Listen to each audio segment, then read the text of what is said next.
London, August 23, 1305. He could still smell iron, the stink of rusted chains and dried blood, clinging to the wooden beams above his head. The crowd was already gathering outside, their voices rising like a low tide of judgment. They had come to watch him die. The man they called a traitor, the man some whispered was a saint, but whose truth would history remember? Was it madness or was it manipulation? William Wallace, stripped nearly bare, was dragged through the filthy streets of London tied to a wooden hurdle. He did not walk to his death. He was pulled, filth scraping his skin, laughter piercing his dignity. His crime, rebellion against a king he never called his own. His limbs trembled from pain, not fear. His mouth bloodied but silent. The executioner's tools had already been prepared, ropes, hooks, blades still cooling from their last task. Somewhere in the distance a church bell rang. Its echo clanged against stone and bone alike. There would be no final words, no last rites, no solemn farewell, only the judgment of a foreign king and a punishment designed not just to kill, but to destroy. Wallace was sentenced to be hanged, drawn, and quartered. But what England saw as justice, many in Scotland would call martyrdom. The executioner raised the knife, and the silence of the scaffold was broken by one last ragged breath. No one ever forgot what came next. They say his heart beat even after the knife was done. William Wallace was born around 1270, most likely in Elderslie, a small village in Renfrewshire, Scotland.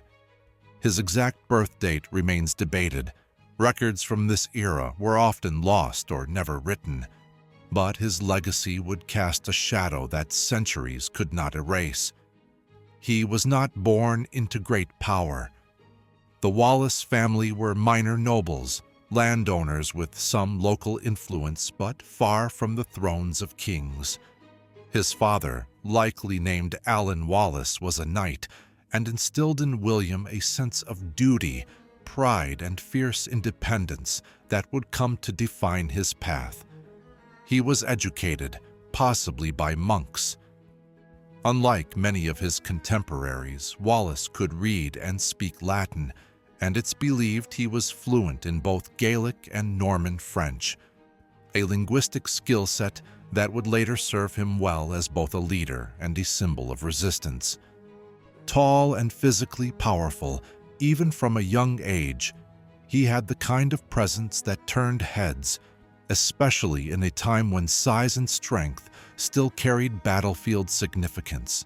But it wasn't just his body that set him apart. Stories tell of a boy who was clever, sensitive to injustice, and unusually devout. The Scotland of his youth was a land on edge. After the death of King Alexander III in 1286, the nation was thrust into political chaos. By 1296, King Edward I of England had invaded and forced the Scottish nobles to submit, demanding their fealty. Wallace, however, refused. He had not sworn an oath to this foreign monarch, and he would not bend his knee for land, favor, or survival. The seeds of rebellion were sown not by ambition but by loyalty to family, to country, and to a freedom he believed was God-given. No one expected that such a man, born in obscurity, would one day become the face of a nation's defiance. But the fires were already being lit, and Wallace, still a young man, was about to step into the darkest chapters of Scottish history. The story of William Wallace is often remembered in blood and iron, but before the carnage came a deeper wound, the personal fracture that triggered a national rebellion.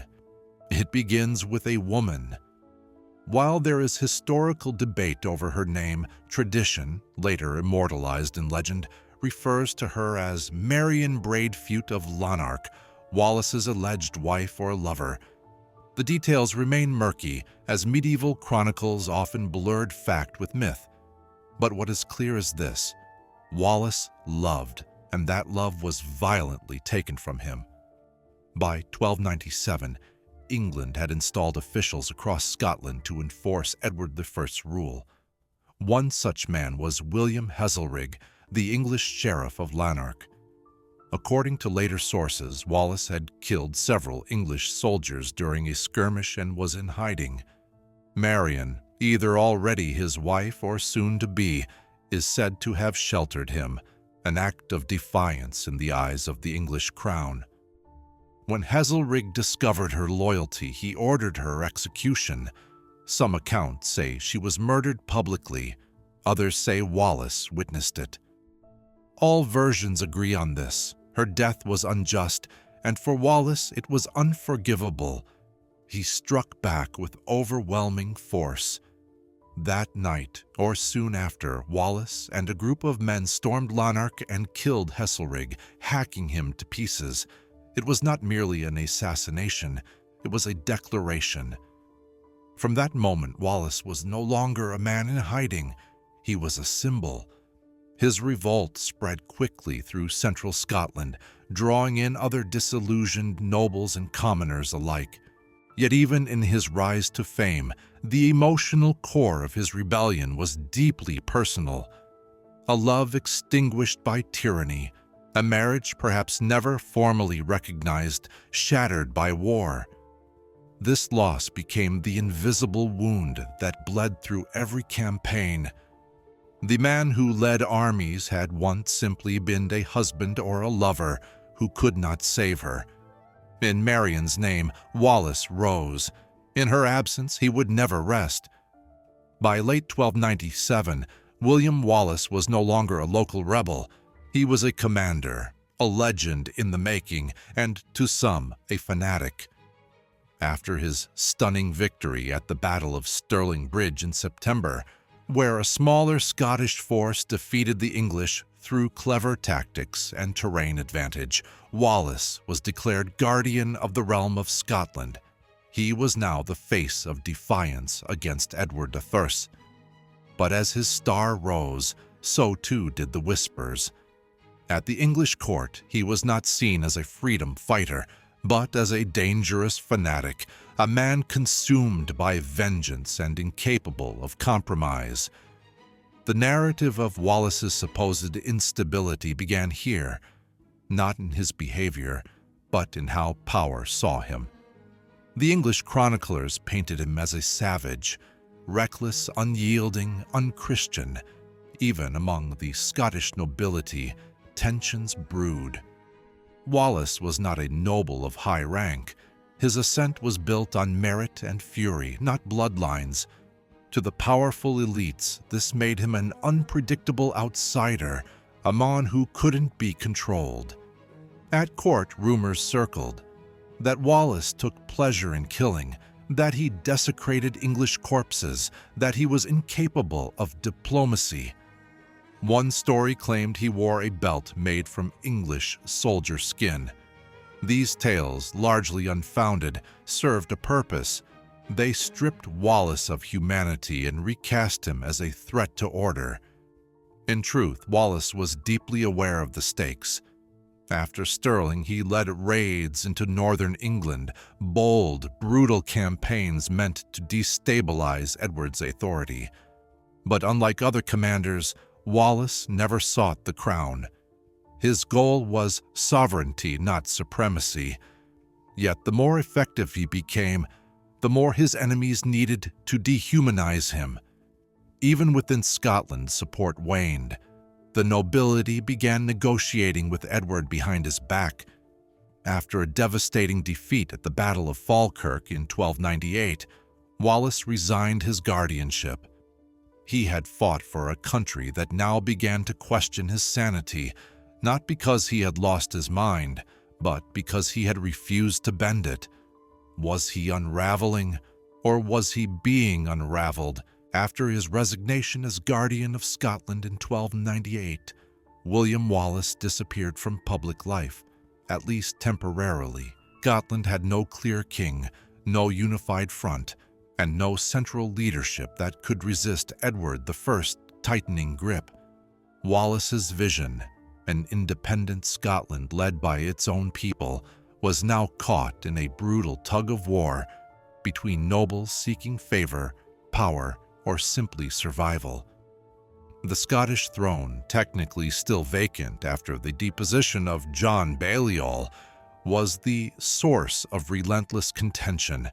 The powerful Bruce family, along with other nobles, vied for influence. But Wallace, descended from minor gentry, had no place at that table. His name had become too dangerous, too rebellious, too uncontrollable. Edward I seized this moment.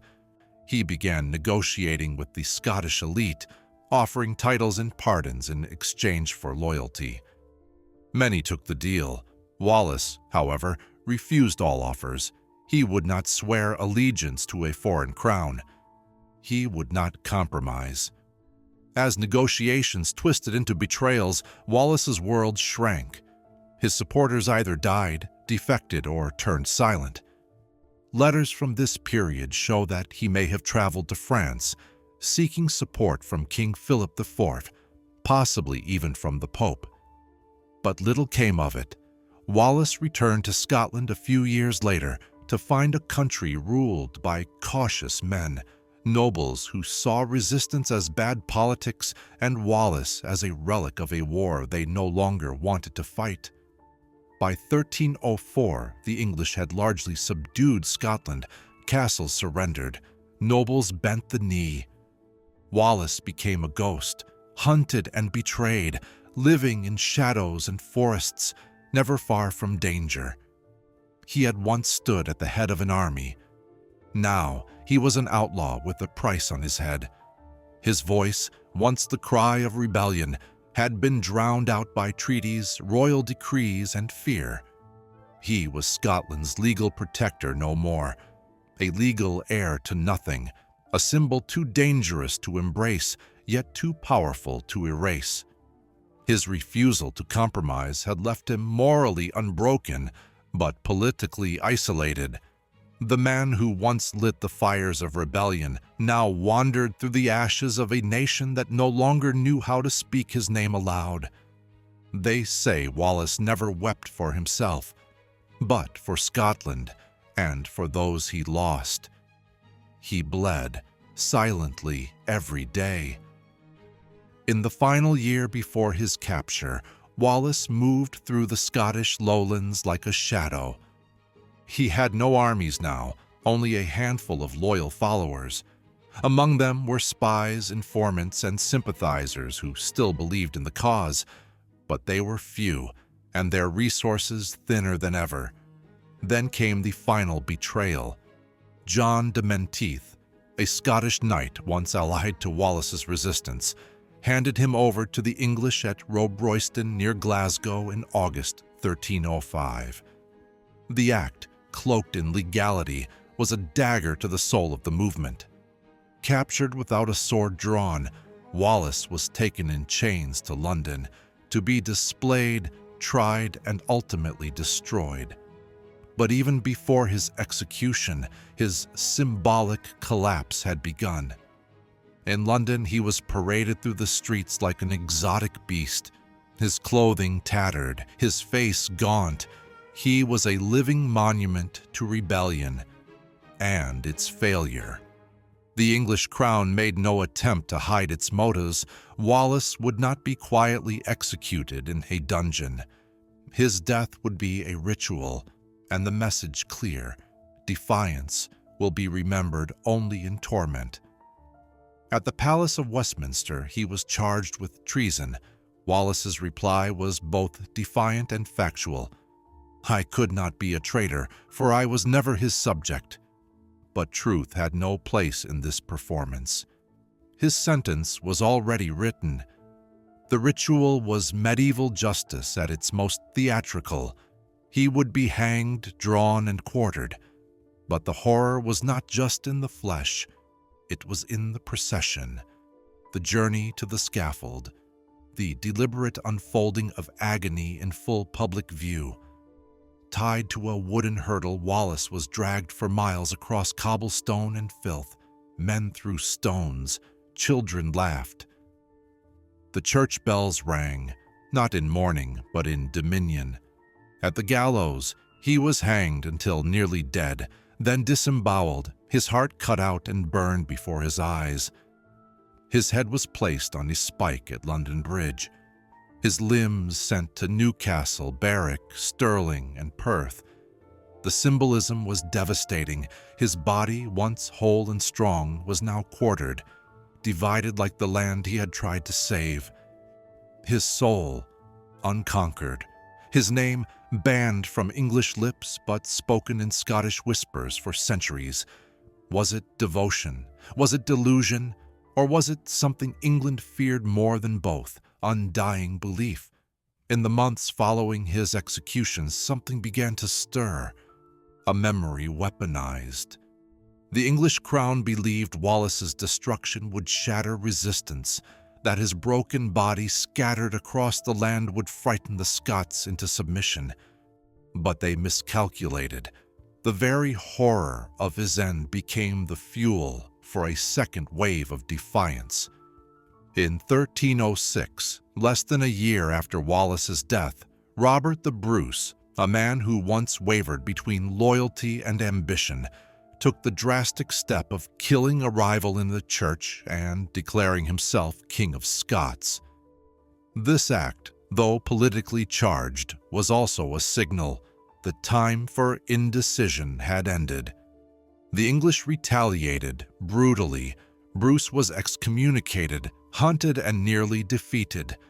But unlike Wallace, Bruce had noble blood, and that gave him options.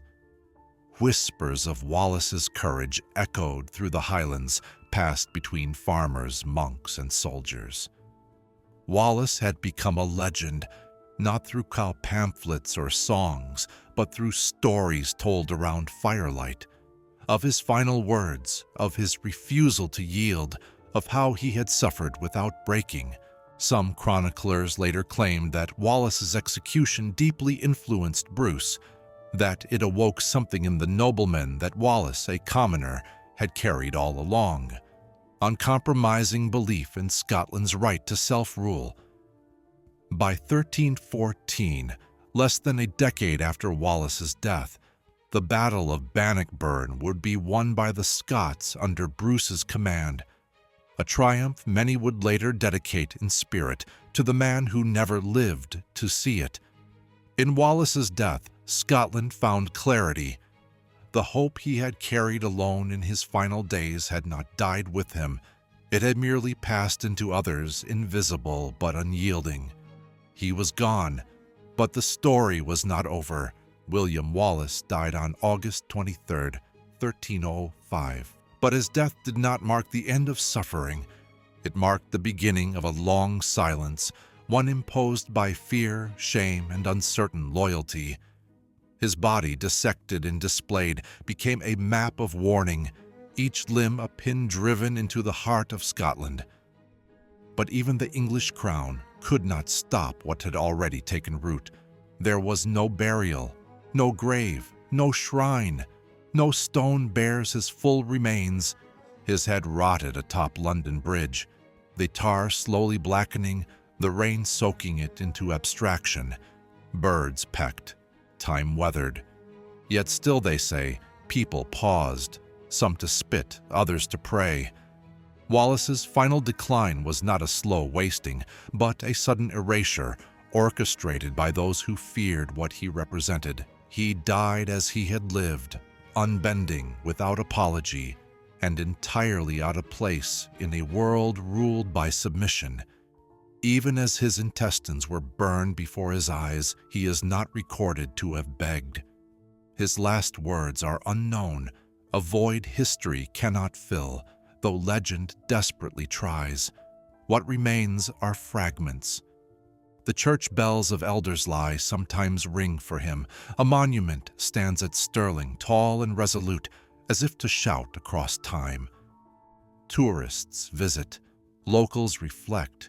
The wind whispers through the heather-covered hills, carrying stories passed from grandfather to grandson, mother to daughter. He died horribly, they say, but he died free. In the centuries that followed, Scotland changed hands, changed crowns, and changed languages. But the name William Wallace never vanished.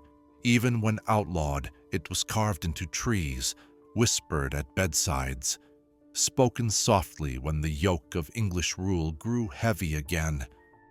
His execution was meant to silence him forever. And yet, in the final irony, his silence became louder than any sword. Centuries later, the world still remembers William Wallace, though not as Edward Thirst intended. To the English crown in 1305, he was a terrorist, a lawless agitator who disrupted order and challenged rightful kingship. His execution, carried out with surgical cruelty, was designed to end the conversation, but it did not. Instead, it began a legend, a whispered defiance that outlived kings, wars, and borders. For generations, historians debated Wallace's sanity, his nobility, even his existence. Was he a knight or a myth-maker? Did he truly love Marion Braidfute? Did he wear the skin of English soldiers, or was that English propaganda? What is certain is this: his enemies had more ink, but his allies had more silence, and silence over time grows sacred. The irony is searing. Wallace never claimed the crown. He didn't want it. He wasn't a nobleman vying for land. He was a soldier, a leader forged in grief, who stood for a Scotland that did not yet know how to stand for itself. And yet it was men like Robert the Bruce, those with titles and castles, who reaped the political fruits of Wallace's sacrifice. Over the centuries, his name has been used by monarchs and revolutionaries alike. Statues rose, poems were written. And in 1995, his story reached millions through cinema, a film both lauded and criticized, yet unforgettable in its final cry: freedom. A word Wallace may never have shouted in life, but one he had inscribed in blood. His legacy is not clean, it's not simple, but it is enduring. Today, when you walk the halls of Stirling Castle or stand beneath the Wallace Monument, you are not merely in the presence of a statue. You are standing in the long shadow of a man who was broken to pieces, but not erased. A man whose greatest weapon was not a sword, but conviction. Was he ever truly free?